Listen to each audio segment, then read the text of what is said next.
오늘 정연태 만리풍치에서는 자유한국당 당대표를 어떤 사람을 뽑아야 할까라는 제목으로 여러분과 시간을 함께 하겠습니다. 지금 자유한국당 전당대회 열기가 뜨겁게 고조되고 있습니다.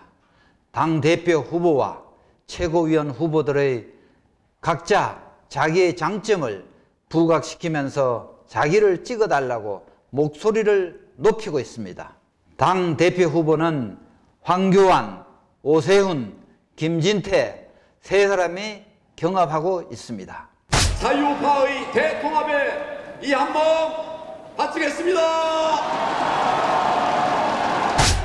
그러나 내년 선거에서도 박근혜 대통령이 화두가 된다면 우리는 또다시 필패입니다.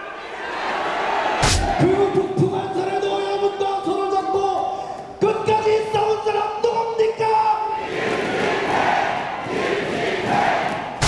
그런데 제가 누굴 뽑아야 하는가라는 제목을 붙이지 않고 어떤 사람을 뽑아야 할까라는 제목을 붙였습니다. 제 사견입니다만 그 이유는 세 사람 중 누가 당대표가 되어도 자유한국당은 큰 변화가 없을 것이기 때문입니다. 최근 자유한국당은 탄핵 이후 비대위원장, 당대표, 또 비대위원 체제로 이어져 왔지만 실질적으로 자유한국당이 변했다는 인상을 당원들은 물론 국민들에게 전혀 주지 못했습니다. 그리고 지지율 상승도 크게 없었습니다.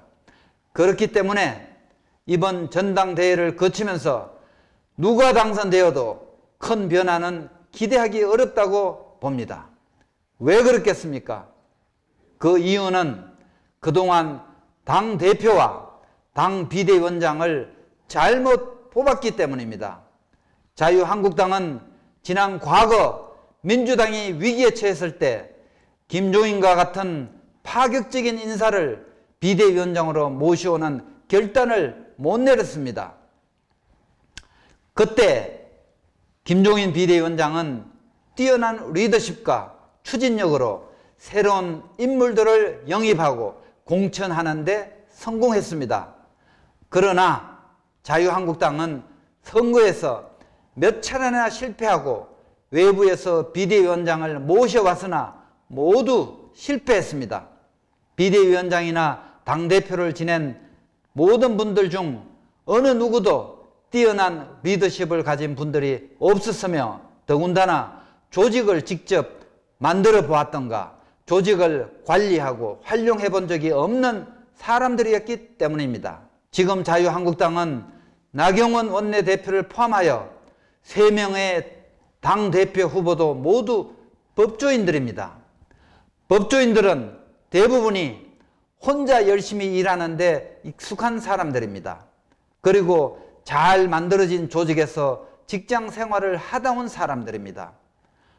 즉 창업을 실질적으로 하면서 조직을 만들고 관리해봤다든가 사업을 하다가 파산이나 망해본 경험도 없는 사람들입니다.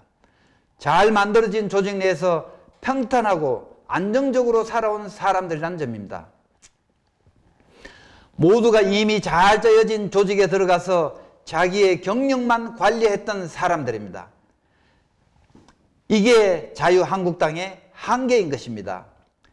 과거의 비대위원장이나 당대표들은 지금 자유한국당 책임당원 32만 8천 명이란 이 어마어마한 숫자가 있어도 이들을 이용한 SNS 홍보를 할 줄 몰랐습니다.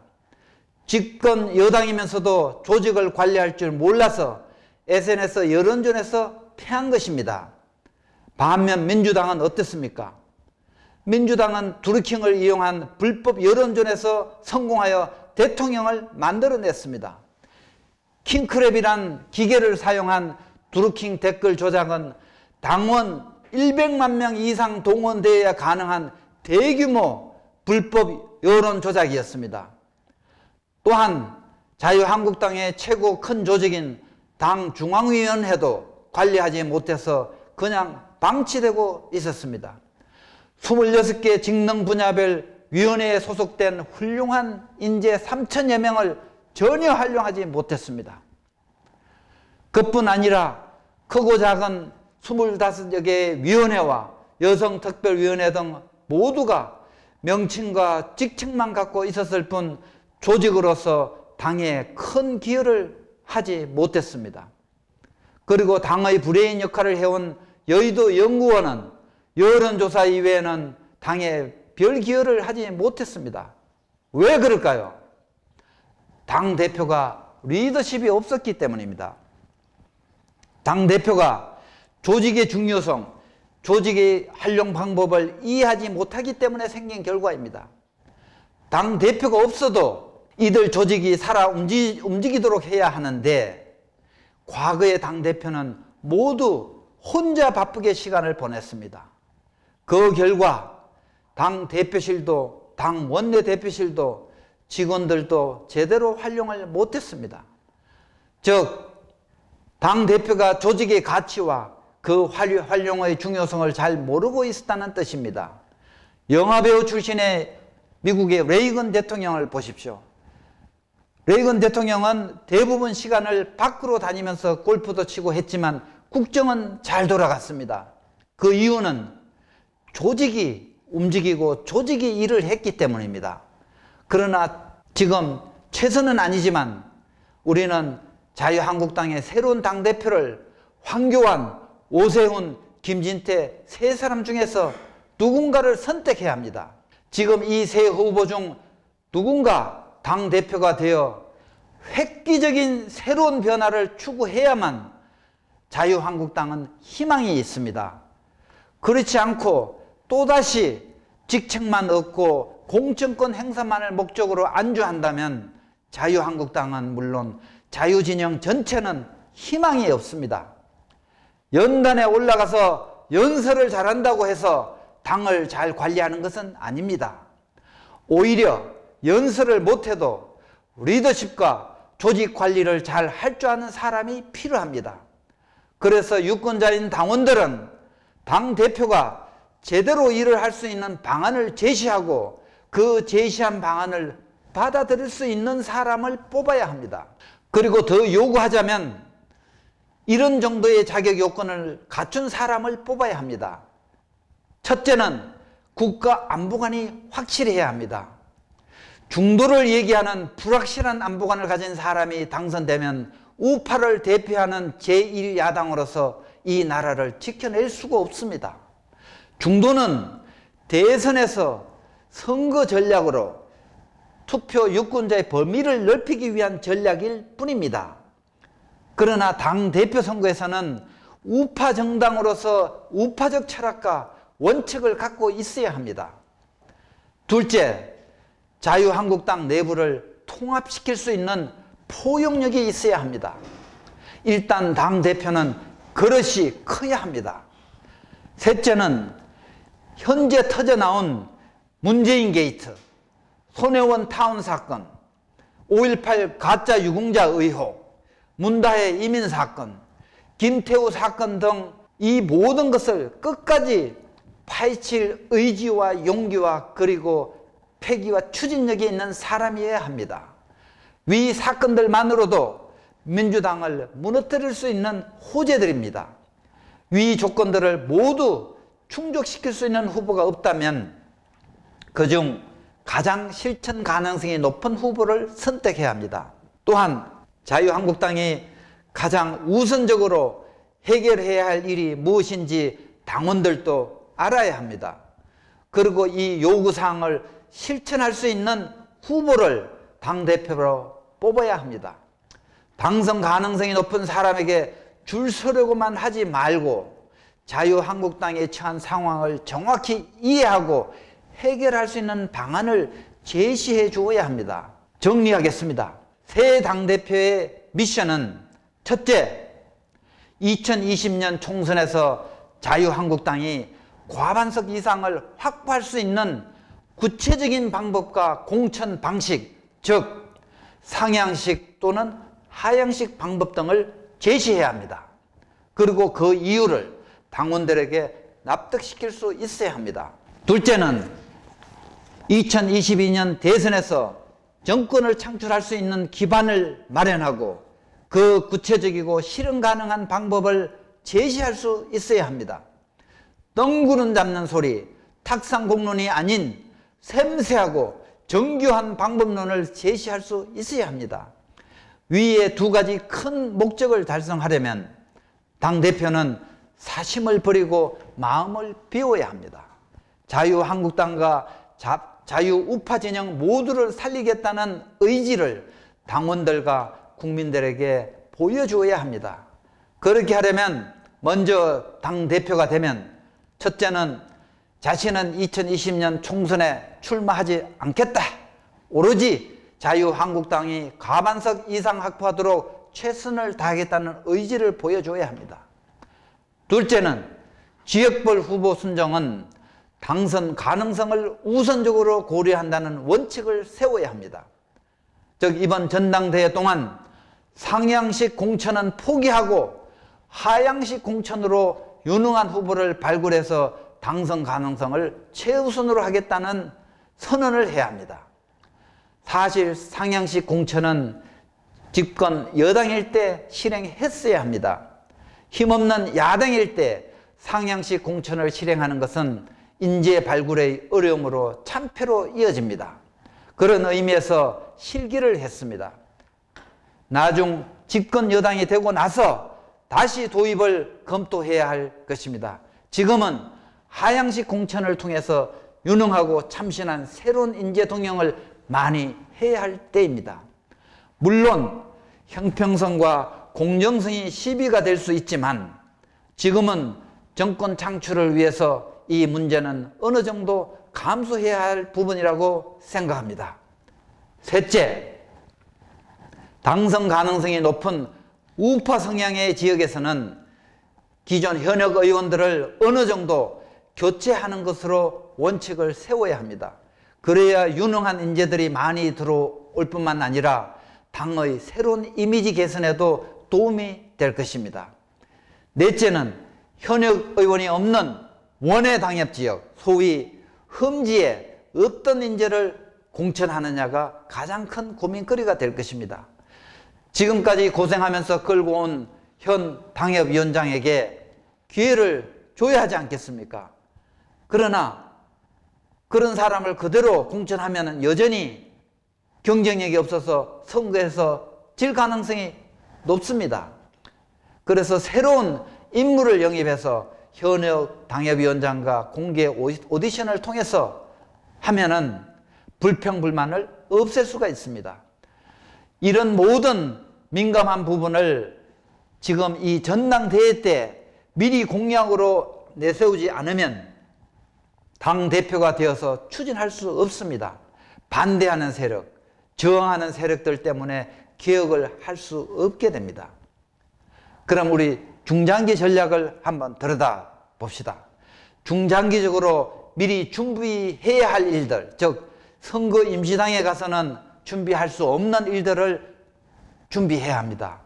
그런 것들 중에 첫 번째는 국민들과 소통할 수 있는 SNS망을 통한 배달 시스템을 자체적으로 구축해 있어야 합니다.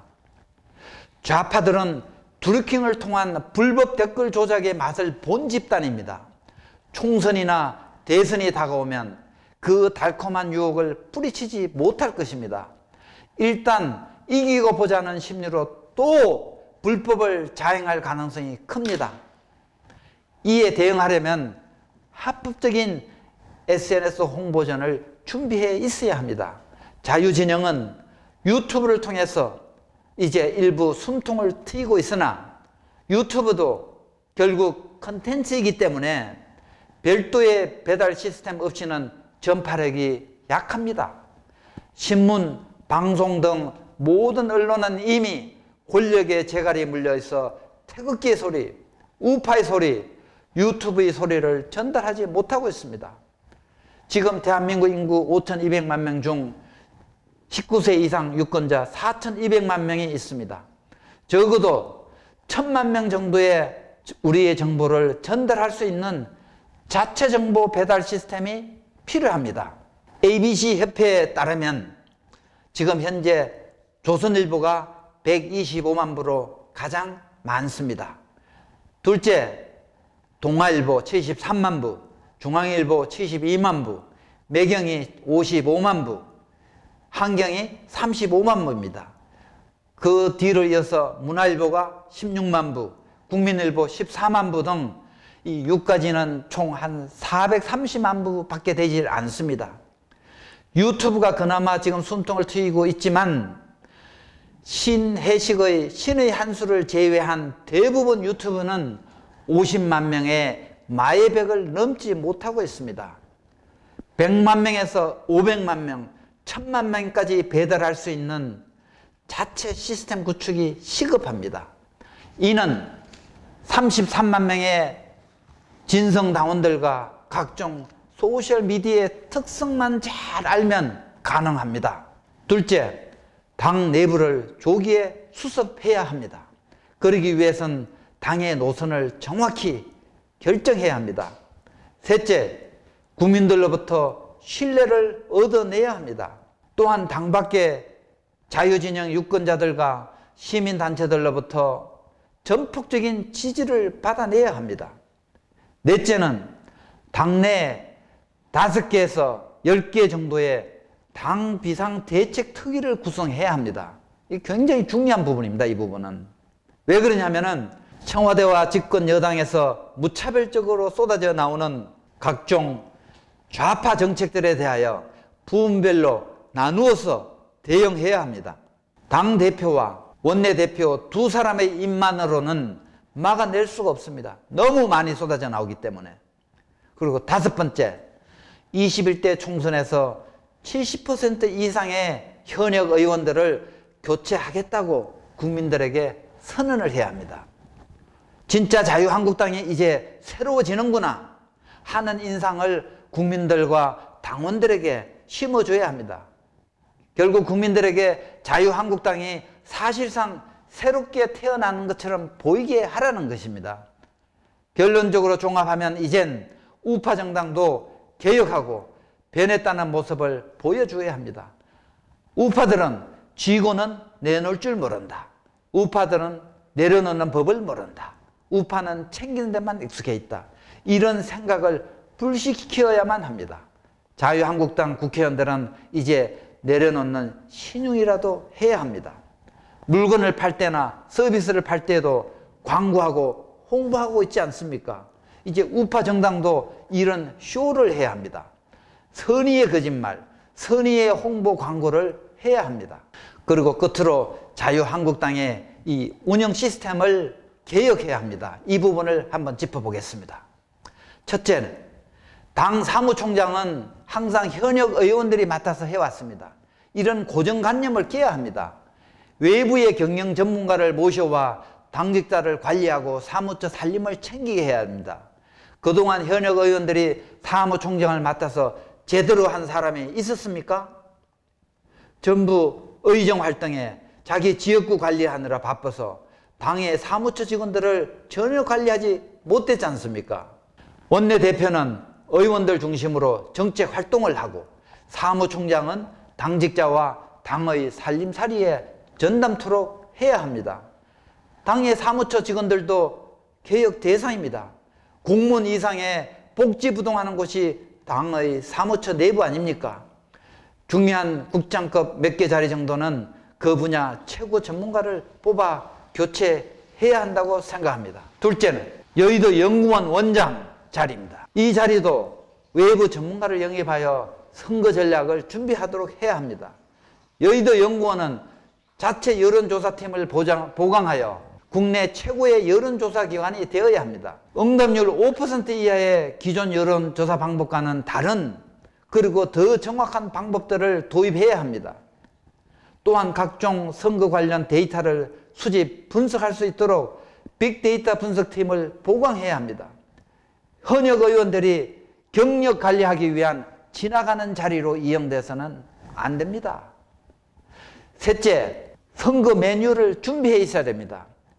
지난 지역선거를 치르면서도 당에는 선거 매뉴얼이 없었습니다. 물론 그 이전에도 없었죠.